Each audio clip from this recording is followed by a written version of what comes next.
நரேந்திர மோடிக்கு போதுமான பாதுகாப்பை மத்திய அரசு அளித்ததாக உள்துறை அமைச்சர் சுஷில் குமார் ஷிண்டே தெரிவித்துள்ளார். பாரதிய ஜனதா பிரதமர் வேட்பாளர் நரேந்திர மோடிக்கு Z+ பாதுகாப்பை 24 மணி நேரமும் தேசிய பாதுகாப்பு படை கமாண்டோக்கள் அளித்து வருகின்றனர். ஆனால் அவர் பாட்னா பொதுக்கூட்டத்தில் பேசுவதற்கு முன்னதாக 7 இடங்களில் குண்டுகள் வெடித்தது.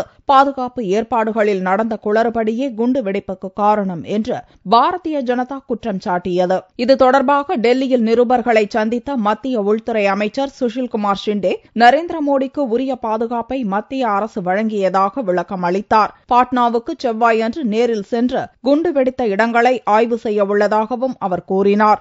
मैं कल खुद जा रहा हूं पटना और वहां सिचुएशन देख लूंगा कल जाने के बाद और फिर मैं जो परिस्थिति है वो आपको बताऊंगा. பாட்னா குண்டு வெடிப்பை தொடர்ந்து பண்டிகை காலங்களில் வழிபாட்டு தலங்கள், ரயில், பேருந்து நிலையங்கள் என மக்கள் அதிகம் கூடும் இடங்களில் பாதுகாப்பை பலப்படுத்தும்படி மாநில அரசுகளை மத்திய அரசு அறிவுறுத்தியுள்ளது.